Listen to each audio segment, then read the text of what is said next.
Hello everyone, today we are going to cook ugali. Ugali takes roughly 5 to 7 minutes to cook. What you require is just flour and hot water, a cooking stick, and basically that's that. We begin by boiling water up to a boiling point. As you can see here, our water is boiling now and is ready for the next step. We add some flour. Once the flour is added, we are going to work on it slowly by slowly. We work on it. We make sure the flour is mixed well with the hot water, and we keep continue slowly by slowly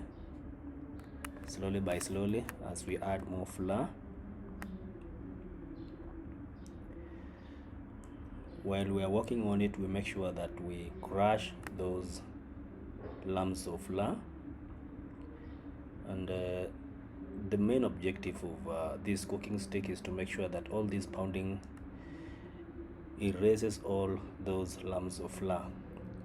A good fine ugali doesn't have such, so the process should continue all the way to the end.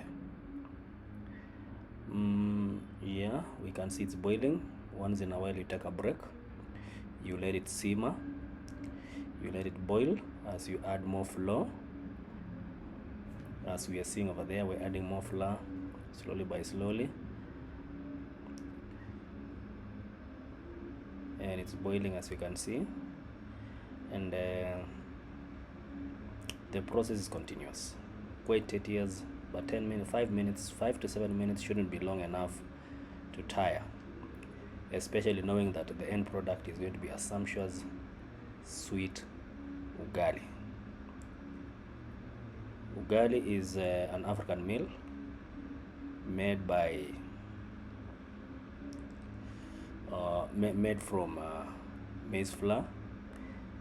English would call it maize meal, and it is pounded slowly by slowly as you give it break to absorb some heat. As we add more flour, as we are seeing over there, flour is added.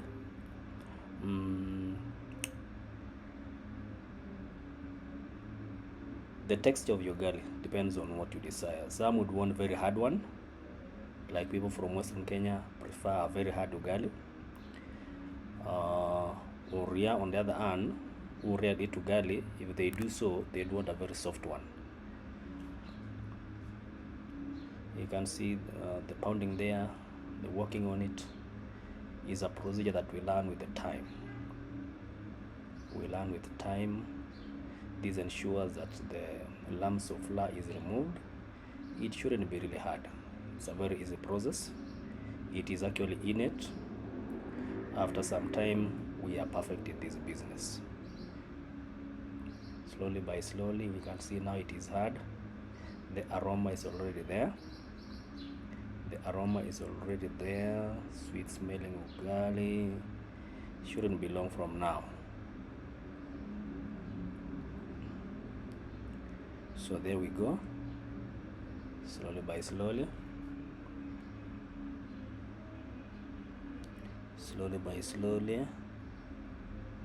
Yes. People from Western Kenya call it obosuma. The Luos call it kwon. People from Rift Valley, the Kalenjins, call it kimiet. Westerners call it posho meal. People from Central Kenya call it ngima, and the coastarians call it posho. I think from the word posho mill. Posho mill is a machine that is used for grinding maize, and the flour that we're using here is pembe, grade 1 sifted. We can also have some flour from grinding our maize directly at the posho mill. and that one usually gives the best ugali. The best ugali is a non-sifted maize, though to some people that might be heavy on them. Ugali is a carbohydrate, energy giving food.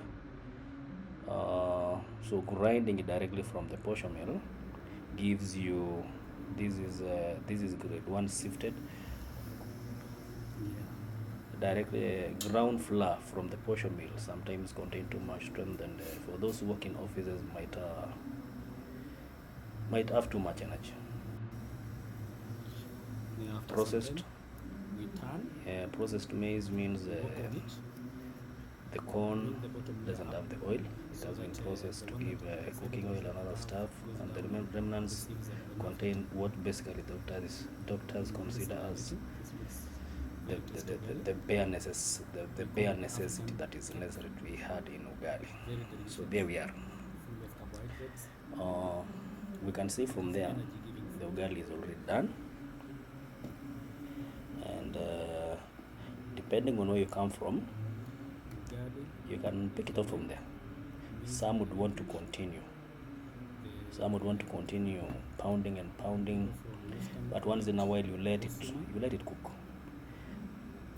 In some cases you cover and let it simmer for like 2 minutes, 1 minute, not more than 3. More than 3, it will burn. It's actually some sort of a cake, and heat control is a measure that is a basic necessity. Some people claim that tasting a ripe ugali is by throwing a piece onto a wall, and if it sticks, it's not yet done. If it doesn't, that is a well done ugali. What we have here already is that ugali is done. I think that ugali is done, and you cover with a plate and then you turn over. So when you turn over, as you're going to see over here, it gives us an ugali that is tasty. So here we go, and that is our ugali. Wow, beautiful, tasty, nice. Now as we look into the cooking pot that have been used, a thin layer of crust that is brown indicates the ugali is well done, and from there I think we are ready to have our supper. We are roaring to the dining table for the meal. Perfect ugali. That crust can be removed later on. It can be taken with tea. Tasty, but it requires some skill. So there we have our ugali. Wow, beautiful. We are going to have it with skuma wiki and all that. Thank you.